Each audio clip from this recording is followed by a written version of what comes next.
Good evening and a very warm welcome to everyone. My name is Emma Gaynor, the National Support Manager at Melanoma Patients Australia. Brought to you by collaboration between Melanoma Patients Australia and Melanoma Institute Australia, I'll be your host for this evening's Melanoma Community Webinar, Sun Protection, Melanoma and Living Well. Before we get started, I'd like to acknowledge the country in which we're all on today. We pay our respects to the traditional custodians of the lands and the elders both past and present, and acknowledge the deep continuing connection of Aboriginal and Torres Strait Islander peoples to the land, waters and sea. So tonight's webinar is a part of a webinar series brought to you by Melanoma Patients Australia in partnership with Melanoma Institute Australia. Melanoma Institute Australia is a not-for-profit organisation dedicated to preventing and curing melanoma through innovative, world-class research, treatment and education programs. Melanoma Patients Australia is an independent, not-for-profit organisation dedicated to providing vital representation and supportive care services to ensure that no Australian affected by melanoma walks alone. We'll be hosting webinars each Tuesday evening for the next 3 weeks. Our next one, as you can see on the screen, will be Understanding the Role of the Gut Microbiome in Immunotherapy Treatment for Melanoma. And our final webinar will be on melanoma in situ. You're most welcome to join us for all of these topics. However, you will need to register online if you wish to attend. You will see that there is a link on the screen as we speak, and we will also send you an email tomorrow that will have information around how to register for the next session, as well as a survey and any resources that we do mention through our webinar this evening. So tonight it's my pleasure to introduce our amazing 3 guest speakers that we have. We've got Dr. Lisa Gomes, our Senior Clinical Psychologist at MIA, Dr. Lisa Abbott, Dermatologist at MIA, and Marianne Oliver, who's one of our melanoma patient community members who has lived experience with melanoma. Our first speaker this evening is Dr. Lisa Abbott, and she's a specialist dermatologist and fellow of the Australasian College of Dermatologists. She graduated from medicine at the University of Sydney in 2012, following previous degrees in law, government and public administration. Lisa has a keen interest in early diagnosis of melanoma, and her research focuses on the utility and artificial intelligence in melanoma diagnosis. She is a member of the Australasian College of Dermatologists Digital Health Committee and a co-author of the Teledermatology Guidelines and position paper on artificial intelligence and dermatology. So without further ado, Lisa. Hi everyone, thanks so much for coming tonight. I am just about to share my screen with you. Let's hope this all goes as smoothly as possible. Here we go. Can I get a thumbs up? Yep, thumbs up, excellent. Wonderful, all right. So I am talking about sun protection after melanoma, and it's really just sun protection for everyone. I'm hoping that everyone is protecting themselves as well as possible. But I'd like to start with discussing how important it is to balance out the need for sun protection and also still living your life and engaging in everyday activities. So it's important to undergo a bit of a risk assessment. And there's actually, I'll show you on my next slide, there's some risk calculator tools available on the Melanoma Institute website to work out how much at risk you are of developing a second primary melanoma. And a lot of the factors are out of your control. I'm actually just going to flick over to that next slide because it actually makes a bit more sense to talk about this first. But things that you can't really change are your genes and your family history. You can't change your past sun exposure or tanning bed exposure or your skin type. You can't change how many moles you had or the site of your last melanoma or the age you were at your first melanoma. And all of these are important factors in determining the likelihood of you developing a second or third primary melanoma. However, what is within your control is the degree of sun protection you engage in from this point forward. And it's important to remember that we're not just trying to prevent melanoma here. There's also non-melanoma skin cancers. So while sometimes we think about the degree of severe sunburns and excessive sun exposure in your youth as being a relevant factor for melanoma, we also want to be able to prevent BCCs and SCCs going forward, and cumulative UV exposure can also lead to greater risk of these skin cancers occurring. But we need to balance that alongside the ability to continue to engage in all our favorite activities and to spend time with our families in the sun safely. So let's see. And I said like the factors within your control of protecting your skin to an extent in Australia. It's extraordinarily difficult to never get sunburnt, which is something I always endeavour as a dermatologist, because it would really destroy my credibility to show up to work with a sunburn while lecturing you on sun protection. But it is certainly something that's going to happen occasionally to us and our family, despite our best efforts. And it's important not to beat yourself up too much. So first question, when do I need sun protection? Do I always need sun protection? And the answer to that question is it really depends on a few things. So where you live, if you live in Queensland, you pretty much always need sun protection. If you're living in Tasmania, there will be times of year where you can get away without wearing sunscreen constantly. And I'll give you some tips on that on the next slide. It depends as well how fair you are and how long you're going to be outdoors for and what you'll be doing. So next slide here. Whoop, going backwards, we're going forwards. All right. One way to determine what your UV exposure is going to be is to download the SunSmart app. And there's several different versions of this available online, but this one's quite reliable, and it will tell you in your specific location at the time you're outdoors just how much UV you're getting. And if the UV level is above about 3, you're going to be wanting to use sun protection. Let's see, here we go. Now, very basic tips, which I'm sure anyone who's lived in Australia for any significant period is aware of. You want to avoid peak UV periods wherever it's possible. So it's not that you can't go to the beach from now on, but you might want to go closer to shark feeding time. So early in the morning and later in the evening when you're not exposed to the full strength of the sun. And in some areas of Australia, you basically don't want to really be outdoors much between 10 and 2 p.m., 10 a.m. and 2 p.m., or even really till about 9 a.m. to 4 p.m. in certain areas as well. The next point is to not rely solely on sunscreen. And if any of you have tried to put sunscreen on small children, these are my 2 small children being very sun safe at the beach, it can be quite difficult to apply the necessary amount to the whole body surface area, particularly on children who are adamant that they don't want to put on. So I actually find it's much easier to utilize a lot of UPF 50 clothing, or clothing that is sufficiently thick to prevent light from getting through, and then sunscreen all the parts that are left over. And it's becoming a lot more fashionable. I'm finding it a bit difficult to convince some of my patients that surf hats are particularly fashionable or usable, but I have managed to convince my husband that it looks incredibly cool. So he wears his out surfing, and that gives me the comfort that I'm not going to find too many SCCs on his scalp as we get older. There's also a number of brands these days bringing out long sleeve rashies and one-piece swimsuits.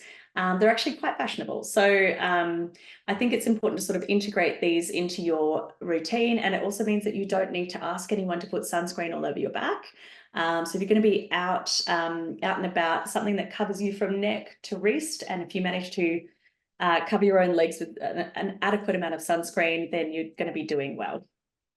All right, now, do you need to wear sunscreen every single day? And my recommendation would be, at the very least, on your face would be ideal.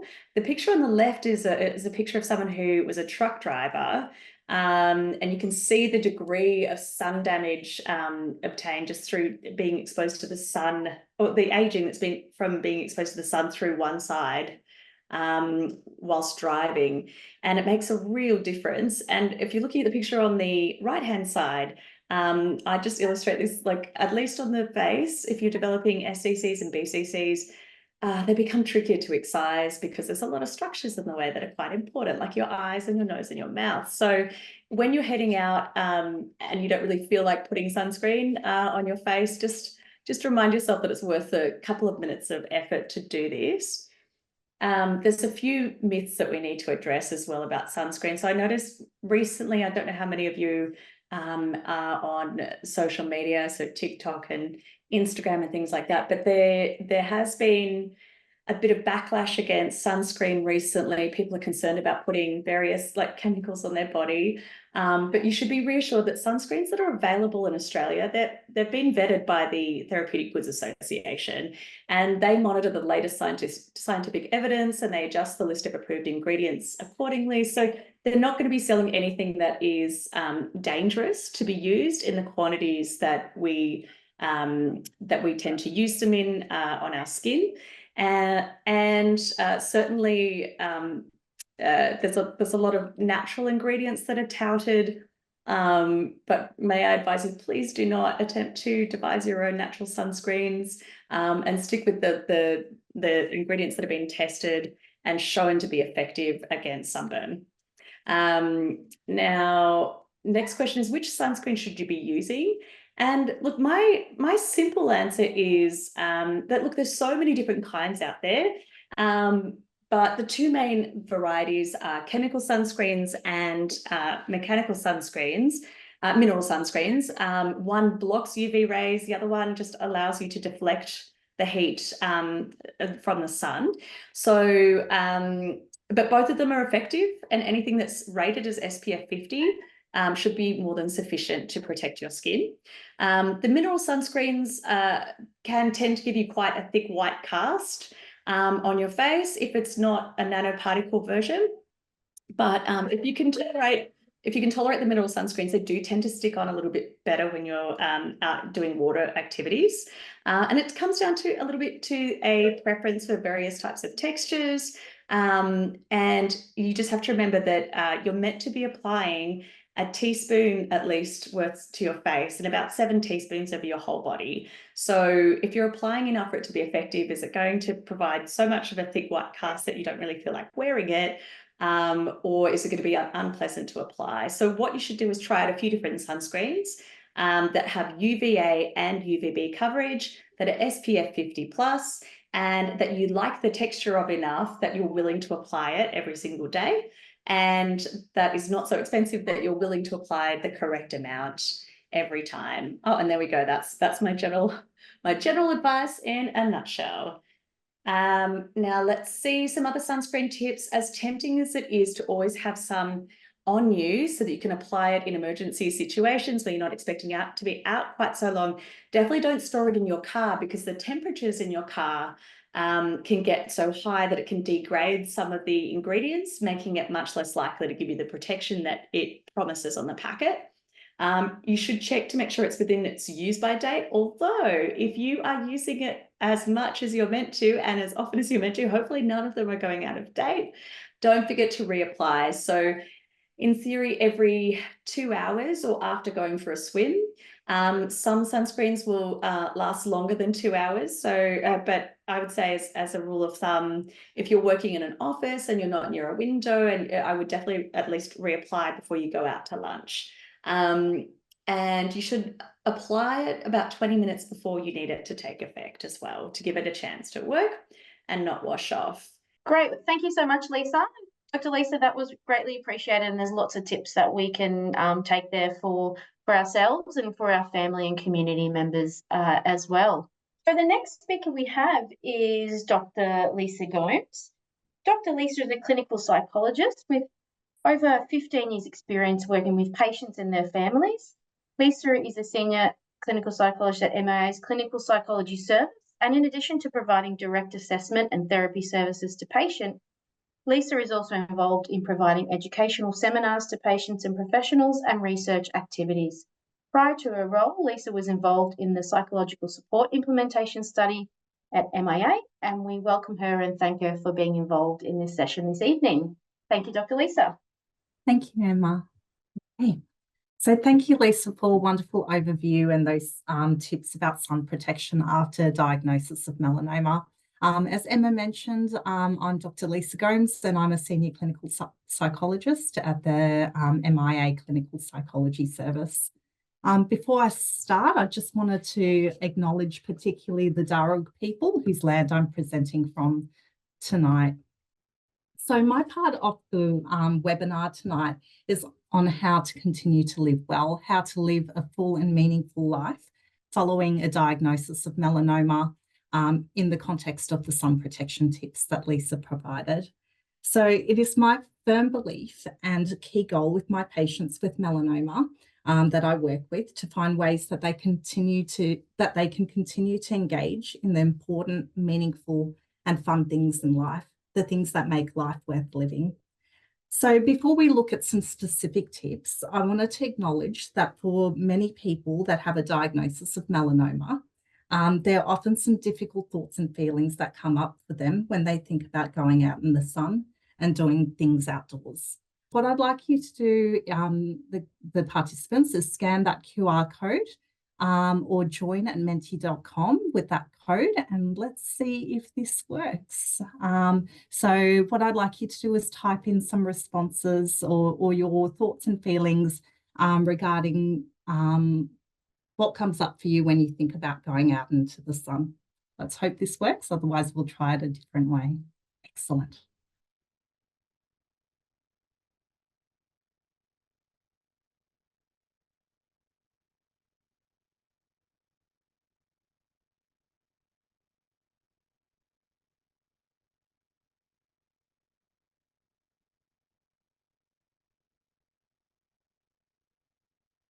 Fantastic. So we can see scared and anxious are coming up, fear.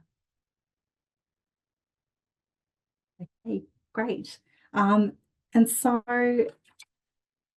looking at this word cloud of responses from other consumers, I want you just to briefly reflect upon what it's like for you to see that others have similar worries and hesitations when it comes to going out in the sun. Do you feel less alone? Are some of these thoughts and feelings just normal and somewhat adaptive reactions to a diagnosis of melanoma? And so by adaptive, it means that we take sun protection seriously and make sure it's a priority. Thank you everyone for responding to the poll. Okay, so now that we've learned that having such thoughts and feelings about going out in the sun are normal, we can practice a strategy called detached mindfulness. And so detached mindfulness has been described as a state of awareness of internal events without any attempt to judge, react, or suppress them. So we've talked about following a melanoma diagnosis. People often become fearful or scared of the sun or any sort of sun exposure. And so detached mindfulness focuses on changing the relationship of fear that you may have in regards to going out in the sun. And instead just to notice and acknowledge that those thoughts and feelings are there rather than trying to get caught up in it. So in essence, the aim of detached mindfulness is not to get rid of worries, but to help you learn to get less caught up in them. So what does this look like? When a thought like, if I go out in the sun, I might get another melanoma comes up, here are a couple of strategies. So the first one is noticing, labeling, or acknowledging. So when this thought comes up, we can say to ourselves, I know that these thoughts commonly come up for me when I'm about to head out in the sun. And so what we do then is we turn back to what we are going to do. We utilize our sun protection measures, and then we get on with going outside and enjoying ourselves. Another strategy is naming the story. So if there's a collection of unpleasant thoughts and feelings that come up when we're going outside or to a particular place, we might want to pick a name for the story that you find yourself telling yourself. So it might be the going outside story or the going to the beach story. And then metaphors are often very helpful in helping us take a step back from our worries. So there's lots of different metaphors. So it's important to find ones that resonate best with you. So common metaphors might be placing those difficult thoughts and feelings on a cloud and watching them float across the sky, or placing those difficult thoughts and feelings on a leaf and watching it float down the stream. And so once you use these strategies, or you might invent your own of getting less caught up in the difficult thoughts and feelings, you then redirect your attention back to what's important. and what needs to be done in the here and now. So when talking to my patients about detached mindfulness, I often tell them they don't have to like or want these difficult thoughts or feelings, but just acknowledge that they are there and then return back to the things that are important to you. Okay, so just a quick kind of review of what Lisa talked about earlier. The other thing I recommend to my patients is to ask their doctors questions.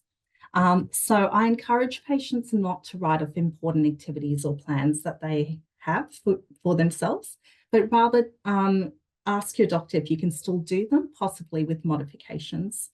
So very often, patients with melanoma can still play sport, surf, or enjoy the great outdoors. So please speak to your doctor before you write off these activities. The other thing you might want to do is ask or clarify if there are any personalised precautions that you need to take over and above the ones Lisa mentioned. And so your doctor, your specialist is going to be the best person to ask about those personalised precautions. Okay, so on to tips for living a full and meaningful life. So we know that engaging in meaningful and enjoyable activities is important for melanoma recovery. It improves mood. It gives us something to look forward to. It's the good stuff in life. And you kind of need this good stuff in life to balance out some of the hard things that come along with a melanoma diagnosis. So here's some examples of some of the meaningful and enjoyable activities that you might do. And so what I encourage patients to do, and hopefully you can see that last point, is to schedule in these activities into their daily or weekly routines. Often when we get busy, these kind of things drop off. So yeah, just encourage to make these enjoyable and meaningful activities, whatever works for you, a priority as well. We also know that keeping active has a lot of health and mental health benefits. So we know exercise is great for your body and mind.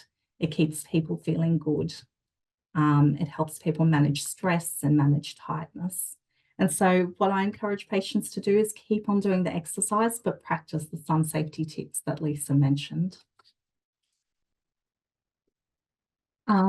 We also encourage patients to keep up with their usual activities and everyday contact with others, and this often gives people a sense of comfort and a sense of normal life during stressful times.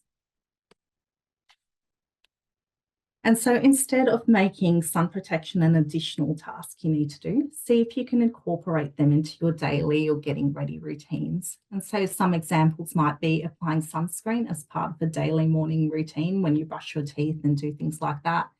Grabbing a hat and sunglasses whenever you put on your runners, and applying sun cream when getting changed into your swimmers.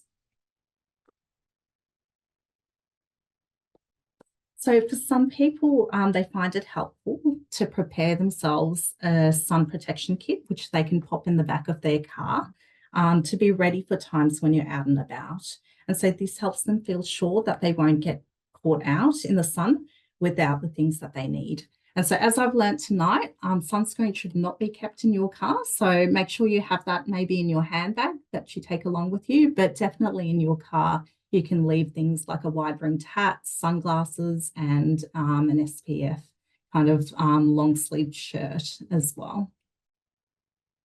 Okay, so to kind of finish up this webinar, or my part of the webinar, I wanted to pose this question to you all and have you all share your wisdom with the group.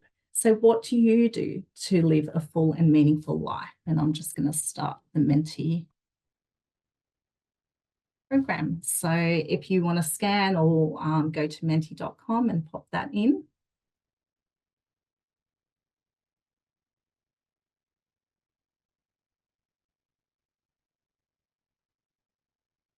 Love it.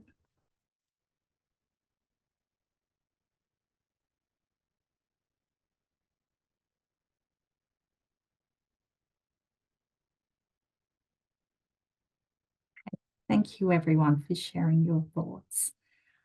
So here are some final words of encouragement. from a patient with melanoma that very kindly contributed to some of our patient guides. So they shared with us, I lead a very outdoor life. We kayak, we backpack, we walk, we cross-country ski, everything outdoors, and I don't intend to shut myself away. So we take the best precautions that we think we will work, that will work.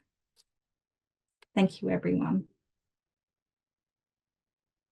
Thank you, Lisa. Thank you, Dr. Lisa Gomes. That was fantastic. I'm sure that a lot of people got a lot from that and starting to reflect on what they could be doing and some new things we can implement. But keep the questions coming. We have a lot of questions coming through, so we look forward to answering as many as we can once we hear from our patient, Marianne Oliver, who is our next speaker.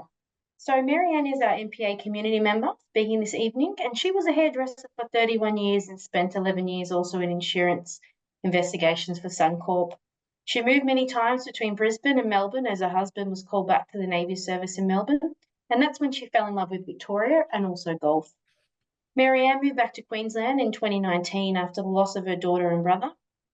However, her life changed dramatically when she was diagnosed with stage 4 melanoma in December 2022. Having had a melanoma 25 years prior, she had known of the possibility of reoccurrence.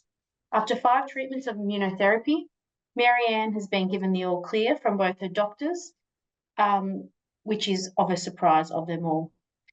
Marianne is now a volunteer with Melanoma Patients Australia and is also a self-proclaimed golf tragic who goes out and plays 3 to 4 times a week and is loving it.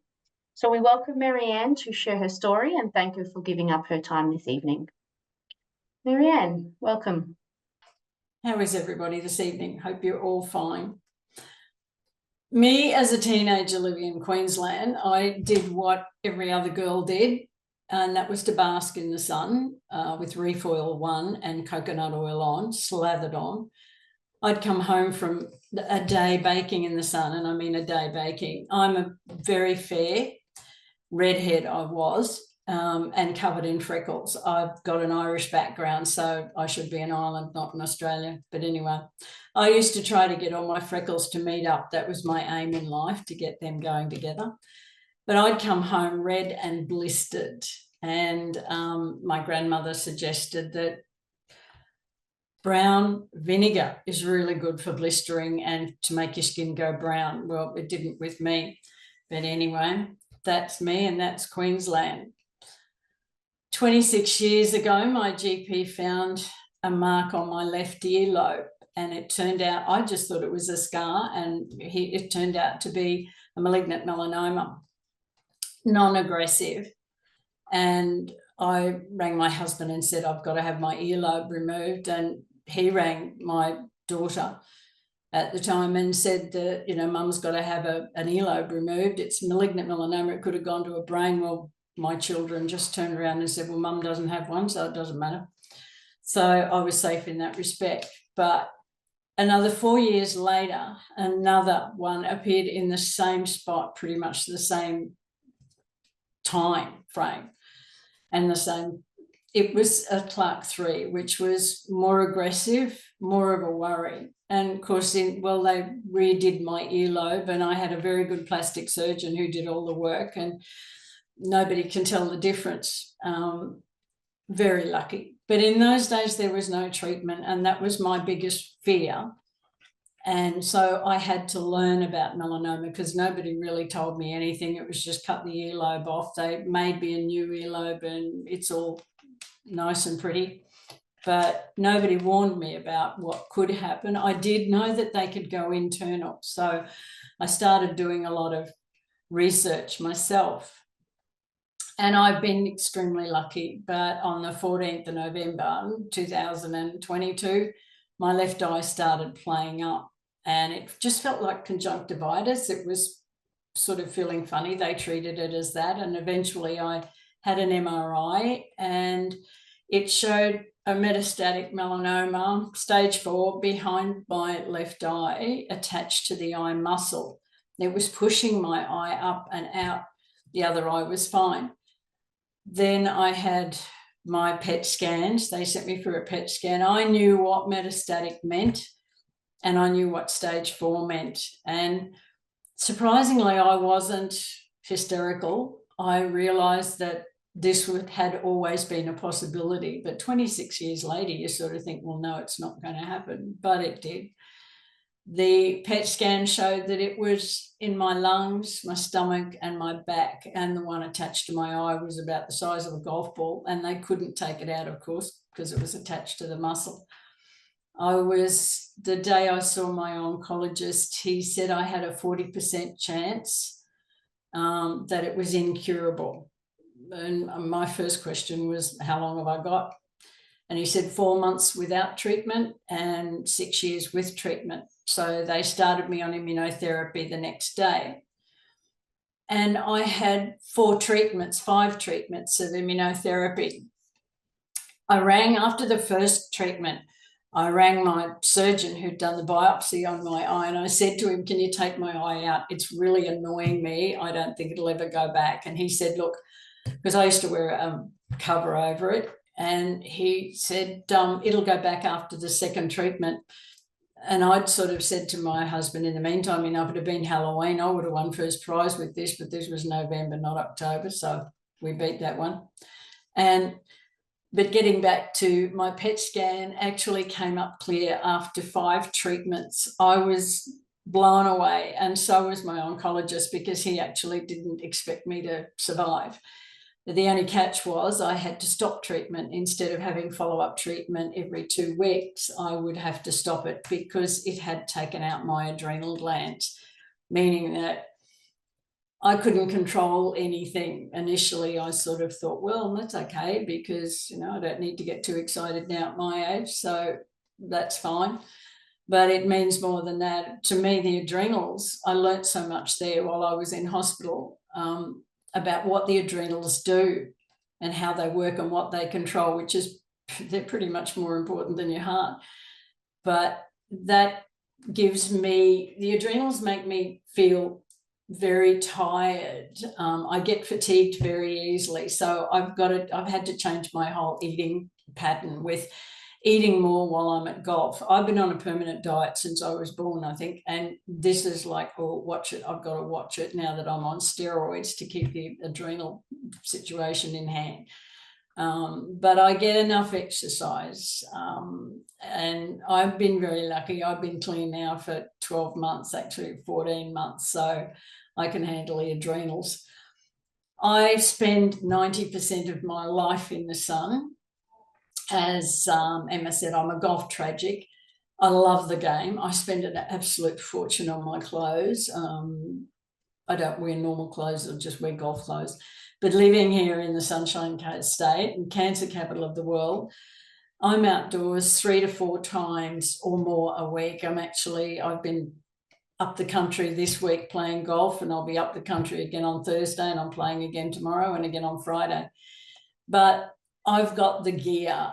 As I said, I've spent a fortune on it. I wear the sleeves, the spalm sleeves, but also you can get really good ones on places like Temu and Light in the Box, and you can get all different types and coloured ones, bolero ones or just the sleeved ones. I've also got leggings, the white leggings that spalms do, but I'm not really fussed on that. They don't really give me the look I want.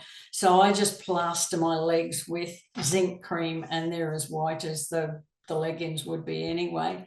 I always wear 2 golf gloves, and I cover up. I wear hats. I have got a wardrobe of hats, and I keep them all in the car. So that way, if I can change my mood on the day. But I'm finding that more people at the golf course are becoming more aware of all this sort of thing. And we did a session on melanoma just recently and showed everybody what you can wear and how you can look good out there and not worry about it either. You can be quite content in having a good game of golf, but you're completely covered. The only issue, of course, is in summer. Winter at the moment is fantastic. The weather is absolutely beautiful, and I love cold. I love Melbourne weather as opposed to Queensland's humidity, but you can manage it in the really bad months of the year, December, January, February, March. I tend to play a little less golf. I also play at like 6:30 or 7 o'clock in the morning. or play late in the afternoon.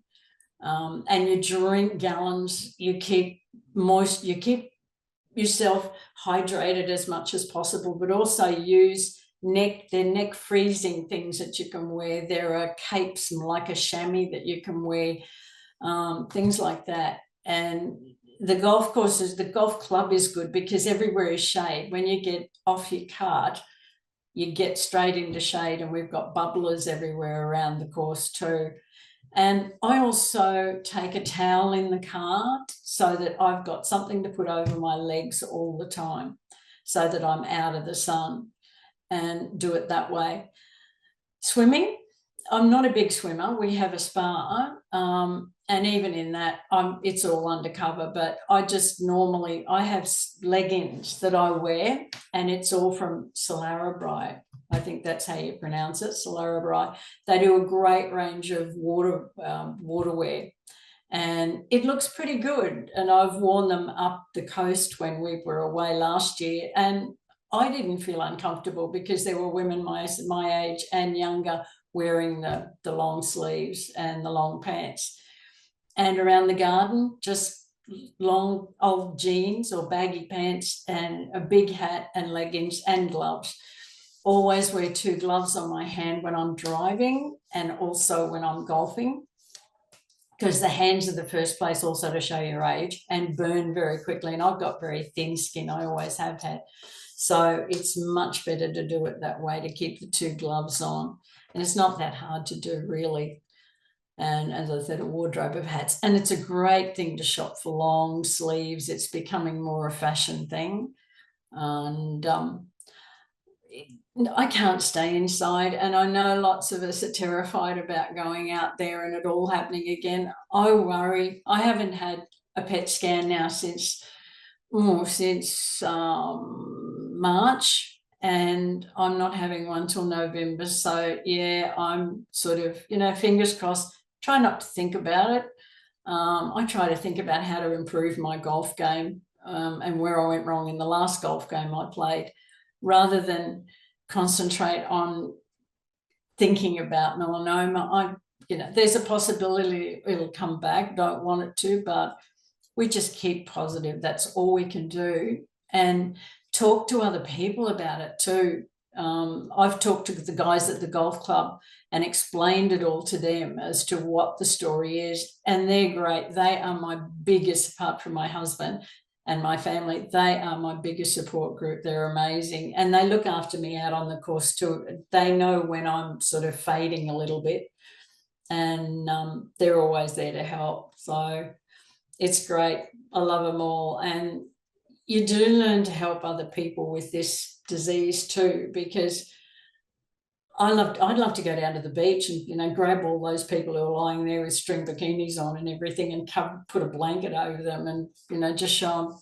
But we were like that at that age, and it is a bit scary. Hopefully they'll learn before it's too late.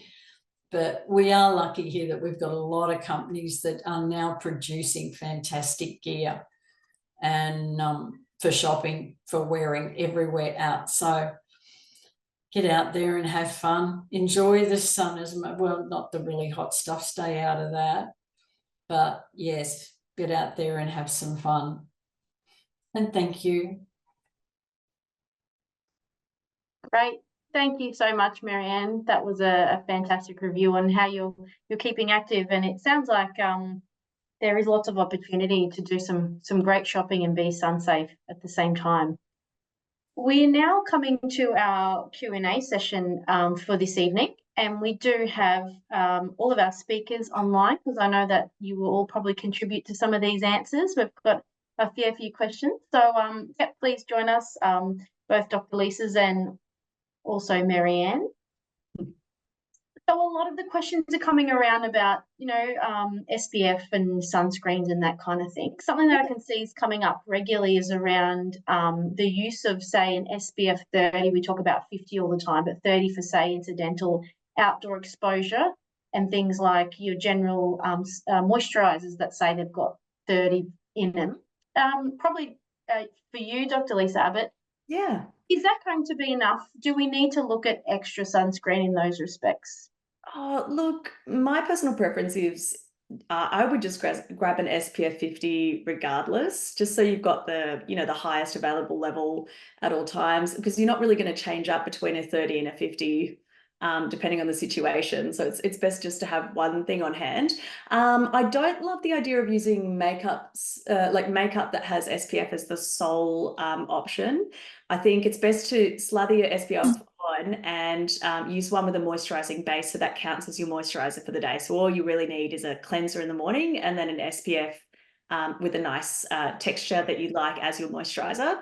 And then if you've got rosacea or if you've got melasma, sometimes it's helpful to have the extra blocking of light from iron oxide pigments, so you can put some foundation over the top of that. But I wouldn't rely on makeup or foundation to be your SPF. Yeah, that's just to make sure you're putting enough of it on to get the right effect. Yeah, okay. Yep, fantastic. No, that's good to know. A lot of the questions also that have been coming up are around children. So obviously we talked about the importance of what we should be doing from a general point of view, but those are different items that we talked about in terms of the way we keep safe and how we apply. Would that be the same for our children? Are we using the same advice across the continuum over the age? Oh, look, I really hope so, because I think for kids especially, a lot of the sun exposure that you get in your youth can set you up for melanomas down the track. So it's really important that we start that sun protection message nice and early. And it is easiest to, I loved, Marianne, I loved all your sun protective clothing recommendations, but it doesn't just apply to adults either. And I notice a lot of kids, swimsuit companies these days are doing sort of the wrist to ankle kind of SPF or UPF 50 protection. And I think that's just so much easier rather than trying to wrestle kids back in and try to reapply sunscreen at the beach. In terms of school safety, a lot more places are aware of shade, like providing appropriate shade and getting kids to wear hats, but that kind of drops off when they hit teenage years. It's really a lot more difficult to convince them that it's cool to wear hats and it's cool to reapply sunscreen. So someone had mentioned in the Q&A, like what are you meant to do if the other kids are not reapplying their sunscreen, like the peers aren't? And it's if we had an easy answer for that, it would be brilliant. But it's more of I think a personal responsibility thing amongst those kids, and if they're not willing to reapply, if they can at least seek shade and wear a hat or find some other way to get that sun protection, that would be ideal. And most of you probably know someone with a melanoma if you're at this talk tonight. So maybe just reminding them of the importance of sun protection would be helpful.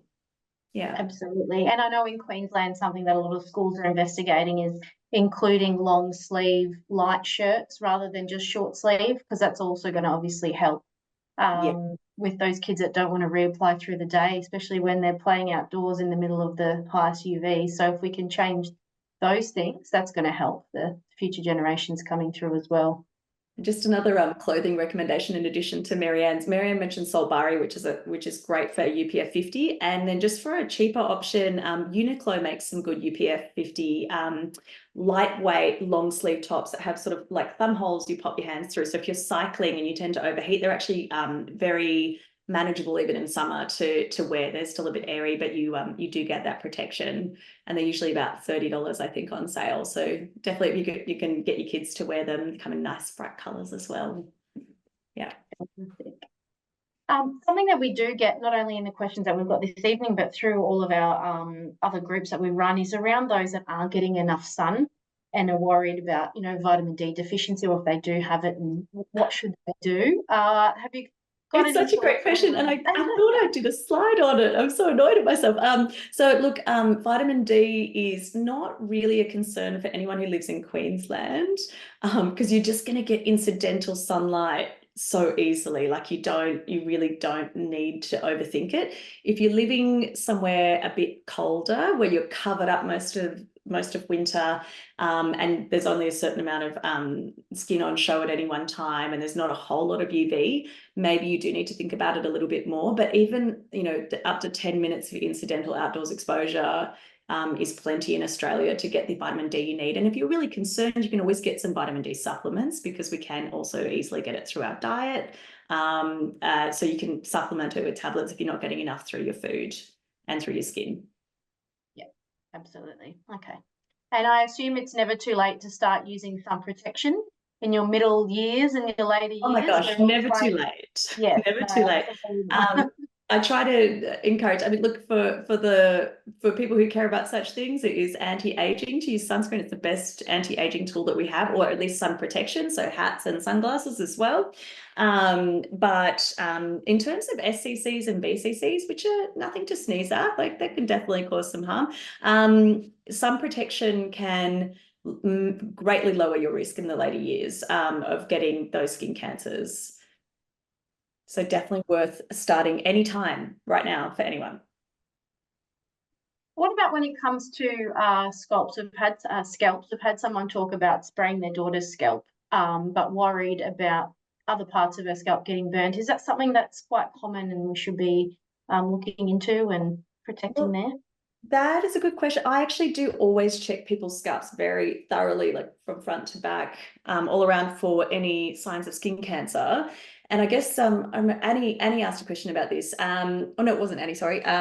One of our people asked a question about whether or not spraying the part is enough. Yeah. And I guess that's a really great idea, but a surf hat, if you can convince someone that that's fashionable enough, and I think they're starting to take off, that would be most effective if you're at the beach. And then if you're just doing laps, maybe a swim cap, or maybe staying out of peak UV periods is the best. I will say whether or not hair provides enough protection is going to depend on how much hair there is, how fine it is, and also just how much coverage you get when the hair's wet, because that can also, it can be a little bit more exposed as well. So it really depends on the person, but I would say the people that I find have skin cancers in their scalp generally are older men who've lost their hair along the way and haven't kept up with either the hats or the sunscreen. Yeah. Okay. Yep. Great. We've got a question about the gloves. Marianne, and I'm sure Lisa, you know some gloves as well, but Marianne, do you have a particular set of gloves you use? Are they golf ones? You also have driving gloves? Actually, Spams do a glove that just covers the palm, the hands, leaves the fingers out. You just loop it over your hands, and they're pretty good. Other than that, it's riding gloves, bike riding gloves I use in the car, because I find they're better. They give you a bit more coverage, and they've got padding in them too. Makes them more comfortable long term. Yeah. And has anyone come across any type of resource that might help those that are here listening today in terms of working out, well, what is a piece of sun-safe clothing? Like, obviously there's different levels and degrees of, you know, transparency and where they are in the cost spectrum and that kind of thing. I find the Solera are good ones. Yeah. Yeah. And they're SPF, those SPF 50. And well, the Spams as well. I've got lots of them. I will also say that if you hold your item of clothing up to the light, and you can get a sense of how much light's actually coming through it. So that the tightness of the weave is important. But yeah, you'll see if you're blocking out much of the rays. And then if you want an actual more official sense of it, like several brands will have a logo saying UPF 50 protective. So that means it's actually been tested and shown not to let through a certain amount of UV rays. So that Solbari does that, as you mentioned, the SOLBARI. I'll type it somewhere in the chat. And there's another brand as well, which I'll pop that somewhere useful for the webinar participants later. Yeah, no, and that's probably a good way of working out if the item of clothing has reached its expiry date as well. If it and there's a question there about how do you know it's expired? Probably because it's become pretty transparent. Yes, yeah, go already. No, but it should have a use by date on it to help you. Yeah. Dr. Lisa Gomes, we've got a question around stress and what that might do and play a part in melanoma, I guess, being able to manage it and also overcome and the way that treatment works. Do you have any feedback on the role stress plays for somebody when they're going through melanoma treatment? Yeah, sure. So I think if it's a question about, does stress cause melanoma, I'd have to hand over to the experts like Yeah. Dr. Lisa Yes, Abbott yes. to answer that. Stress makes things difficult.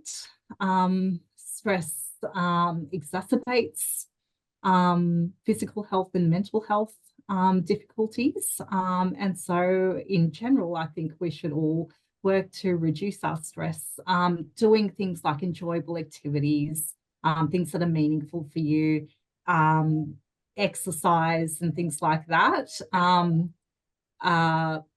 are really helpful stress management strategies. So that's what I'd kind of encourage people to be able to do. Okay, great. Did you have anything to add to that, Lisa? No, I totally agree. Look, I think stress does tend to exacerbate just about any kind of skin condition but I don't you don't want any sort of sense that you're making things worse for yourself by stressing out, because that's also really unhelpful. But definitely, yeah, like stress reduction is good for every part of your life and every like organ system. So yeah, if it can be done, then that's great. Yeah. Mm. We have a lot of people ask us about being indoors, but still getting, sun rays through, say through windows and the car, for instance. Yes. What should we be looking at? We saw that picture of that gentleman who was a truck driver and what that did to his face. What should we be doing there? So actually, windows offer, like regular windows in office buildings and that sort of thing, offer very little protection from sun rays. So even if you're an office worker working indoors, if you're sitting near a window, I would still definitely wear sunscreen or move a bit further away from the window. Some car windows will have specific UV blocking capabilities, but it's really variable. So unless you know that yours is particularly protective, yeah, I would assume that you're not getting that protection and take it upon yourself to either cover up or put some sunscreen on. Yeah. Well, we're getting some really good recommendations on different We are. We brands. might Thanks, be able to guys. put together a resource after all of that. Excellent. No, it's always good to Marianne, vent. someone was asking about how did you know your melanoma was back, but I do think you mentioned that it came through what happened with your eye, and that prompted you to get checked out. So you really, other than that, had no idea, did you, Marianne? No idea, and it was all through me, and I don't know how long it had been there for either. And they didn't even look for the primary with mine. They just, straight metastatic stage 4, and that's it. So I went straight into treatment. But well, that's why they call it the silent killer, isn't it? I was still playing heaps of golf. I wasn't sick. I didn't ache or anything, and it was, pretty much well and truly spread through. So yeah, I was just extremely lucky that my eye did pop out, because I wouldn't be here if it hadn't done that. So they would never have known. I would never have known. So yeah. Thanks, Marianne. And a lot of people do talk about the fact that they may not have ever had quite severe sunburn. Would I be correct in saying that you may not need to have a bout of severe sunburn to get melanoma? That is correct. So certainly having a number of severe sunburns puts you at higher risk, but some people who've never been sunburned can develop melanoma, and there's a number of different factors that can lead to it, or it can be completely random as well. So we should all sort of check our skin and make sure that we're getting seen to from that perspective, and we can't assume that we are safe from melanoma if we've never been burnt. And also just regular UV exposure and tanning can also increase your risk, and use of tanning beds without sunburn can definitely lead to high risk. Yeah. Of course, yeah. And another question, we're just we're almost out of time. We'll just put one more question. There was a question around immunotherapy, and does immunotherapy-induced vitiligo increase the risk of skin damage, or are the recommendations for the regular sun protection factors sufficient with that respect? Yeah, so if you've got vitiligo, you have a little bit less protection because those pigment producing cells are sort of stunned into not providing you with the melanin to protect you from the sun. So you definitely, I mean, all the measures are the same measures. You might just want to adhere to them a bit more strictly. And so that applies to immunotherapy-induced vitiligo or just regular vitiligo. But you'll know if you're not getting protection because you will burn quite easily. So so you're just going to pretend that you have incredibly Irish skin, or like just very, very, very sensitive skin. And you may need to step up your frequency of reapplication and your UPF 50 clothing measures and things like that as well. Okay, fantastic. All right, thank you everyone that sent through questions. There were a couple that we haven't been able to get to today, but as I said, please reach out to us outside of this if you'd like to get them answered, or seems like there's a lot of discussion between peers. So we do have our closed Facebook group that anyone affected by melanoma can jump in, and that's a great way to chat and share stories there too. So please do that. Thank you again to our wonderful speakers this evening for giving up your time and for sharing your insights with us. It's greatly appreciated. A big thank you to you all for being a part of the webinar, and just a friendly reminder for all those who have attended to complete the survey that will pop up when this closes the webinar out. And we hope to see you all next week, next Tuesday, same time and place for the next webinar. Thank you all, guys. Thank you very much, Marianne and the two Dr. Lisas, and a good evening for you all. Bye-bye.